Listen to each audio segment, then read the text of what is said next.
Hi, I'm Joan Newcomb, and today's morning musings is Emotions One-on-One. I'm doing a series of daily morning musings, and I'm using posts from my blog, Adventures in Density and Effort, as inspiration. What I do is I read the post, and as I wrote it a while back, if I encounter anything that is out of date, I will stop myself and give you the most recent information. And then at the end, I will summarize it with what's going on in the world today. And also I have some special offers, so stay tuned to the end to find out what those are. Body 101 Emotions. With all the fun and games going on in the news nowadays, I thought it would be helpful to revisit a basic topic in the human game playbook. Emotions are body level communications. As essence or spirit or consciousness, you are eternally joyful.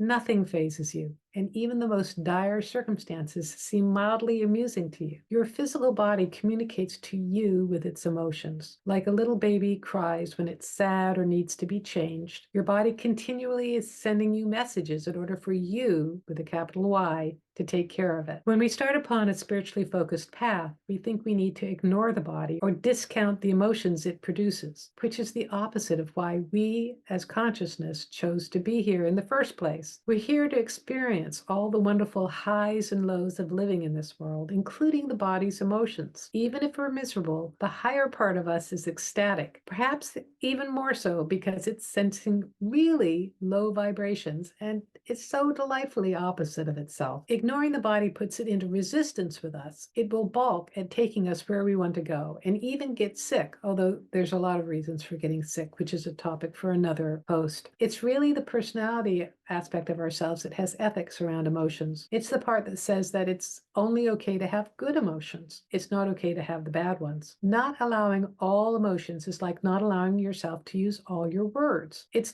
okay to use adjectives, but not okay to use verbs. Repressing certain emotions pretty much guarantees that they'll either seep in another form or volcanically explode sometime. Letting feelings flow as they come up lessens the intensity of the ones you're usually uncomfortable with. Being empathic, I notice other people's emotions within my body space, although I may not know that they're someone else's at first. I can sense when family members are cranky or sad or even hungry. It's confusing because the intensity of the transmissions doesn't depend on the physical proximity. Anyone who's cared for a colicky infant knows how overwhelming it can be when blasted by another emotions. It feels the same psychically, even if the blaster is an adult, and even if they're 3,000 or 6,000 miles away. Here are some suggestions for body emotion management. Not resisting the overwhelming feelings is helpful, although sometimes it's a fine line between not resisting them and being swamped by them. Also, allowing your own feelings is different than letting your emotions drive your car. You can have your feelings without being your feelings. They can inform you that you need to take care of yourself in some way, but you don't need to succumb to the road rage. It's helpful to be aware that body takes things very seriously and views things in black and white. At the core of body's considerations is its own survival, since your body is not going to make it out of this lifetime alive. You as consciousness are immortal, and thus has a bemused detachment about such things. Keeping focused in the present moment is reassuring to your body. It actually really helps connect you to be in your present form, because you as consciousness exist in all time and all space and can easily go to the future or past. But when you're in the present moment, then you're in your body, and it's very reassuring to your body. Too far in the future creates anxiety. Too far in the past creates depression, as the body only operates here and now.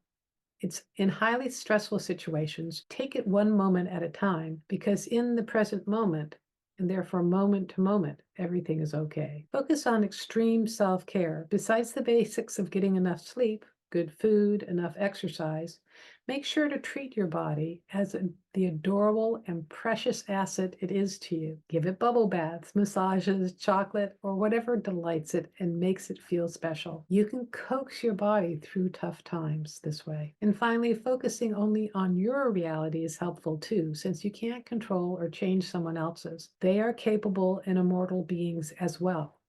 And as consciousness, they are really enjoying their dilemma. Don't match the group and you'll be just fine. I'm trying to think of what else to say, because this is a really basic lesson about recognizing that emotions is the language of your body, and saying this in a slightly different way that I already said is your body at its essence is still like that newborn baby. It cries when it's wet, it cries when it's tired, it cries when it's hungry. In some ways, it sounds like all the same cry, but as you listen to your body, you start to notice the different needs that it has. I'm going to mix my metaphors here. Your body is not just a vehicle like a car in this lifetime. Your body is really like your horse. And at the time you're listening to this, your horse might not trust you because you have taken it down trails and over waterfalls without paying too much attention. Coaxing your body down the trail is the way to move forward as you're growing spiritually. When you listen to your body, then it doesn't have to scream quite so loud to you. If you've had any experiences that you would like to share, please go ahead and leave them in the comments below. I love reading your comments. And if you'd like a free sample of one of my consciousness techniques, click on the link below for the skybox technique. It'll give you a broader perspective of what's going on in your life today. And if you want to know more, my website is joan-newcomb.com. I do individual sessions where I take a look at the essence of who you are and what's going on in your life today. I can answer any questions that you might have, and I can assist you with energetic changes as well. And I record them just for you. And if you want to learn how to do this for yourself, go to my website, joan-newcomb.com, and my coaching program is a way for you to work with me one-on-one, tailor-made just for you, and I give you consciousness techniques for you to transform your life. So go to my website, joan-newcomb.com, and I'll see you tomorrow for another Morning Musings.